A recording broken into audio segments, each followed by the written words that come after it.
Hello, Lemoyne Gastini here. We're back out at the burn barrel at the property. I'm going to remove the pipes from the burn barrel. The fire is completely burned out. It's cool. Not sure if I can open any of the pipes, and when we take them out, we may have to wait till we get to the workshop, because I had left the pipe wrench in the workshop like an idiot. But here we go. We got one, and there we go.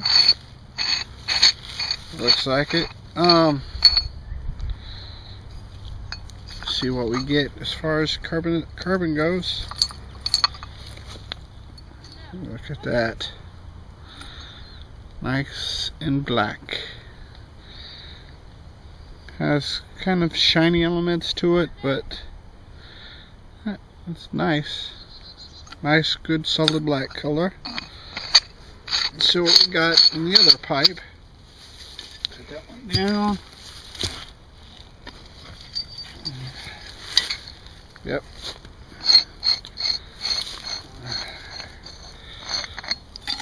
Oh, cool. Yep, that one broke off real brittle. That broke off fairly easy coming out of the pipe. Really nice. I'm really excited about working with this bone pigment. We will, once we get back to the workshop, we'll get them out and we'll take another look at them. Until then, see you in a little while. Okay, just a side note, we had dumped our burn barrel out. It had just filled up with ash, and we were raking the ash out on the ground. I came across this piece of bone that evidently had got caught in the fire, thrown in the fire at some point. And this was not sealed in a tube, and it came out a bone white. So I've got a little bit of bone white to work with. I just wanted to add this into the video, even though it's not the primary objective of the video. It's something I stumbled across and thought would be worth mentioning. Hello, Lemoyne Gastini here. We're back in the workshop. The bone pigment turned out fairly well, and also the accidental discovery of the white bone pigment in the ashes when we cleaned out the burn barrel was rather nice too. Got the black bone pigment here. It came out really nice. It's really pretty. I'm really excited to start grinding this and painting with it. It's extremely brittle, breaks apart really easy.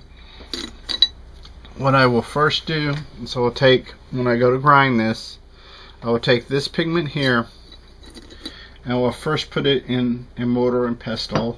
This is a marble mortar and pestle, and I will get a really coarse grind it, break it into really coarse chunks.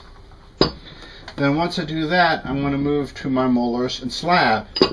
What I have found that works really well is taking, I learned this with the orchard pigments, is taking the brass molar and start working it first into a powder. Then once this has worked the pigment into the finest powder it can, I move on to this porcelain, which has a fairly large grinding surface, and it grinds it even more fine powder.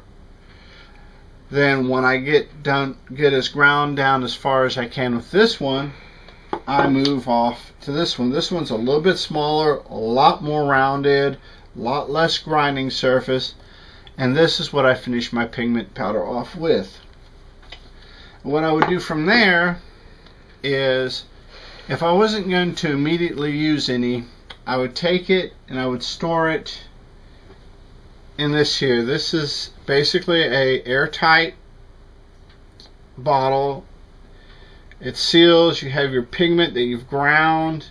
In this particular one, you notice that the impurities, the black pigment, settled at the bottom, and you have impurities that were in the pigment that settled across the top. Before I would use this, I would have to take and siphon off the water gently, remove my gray impurities to use the black pigment. The Craftsman Handbook is basically, this is how it says to store your pigment that you're not currently using. It just to keep the liquid on the pigment, keeps the pigment from clumping up and forcing you to regrind it into powder. A lot of times what I will do, just for simplicity, is after I've ground it in the mortar and pestle, like I have a large amount of pigment here, this is going to produce a lot of powder. After I've ground it in the mortar and pestle, I will save it in a jar like this. This being a shell, a pecan shell ground black pigment, you can tell it's fairly coarse and pretty much unusable as a pigment. This is just any way that I store my pigment that's just simple for me. It works for me. It keeps me from having 9 million little jars like this floating around. And once again, like I said, the unexpected discovery of the white bone in the ashes when we cleaned out the burn barrels, really nice. It's really exciting. I'm looking very forward to grinding that and seeing what I get out of that. Thank you. I hope you enjoy these videos. Not sure what my next video segment's going to be on, but we'll find out shortly.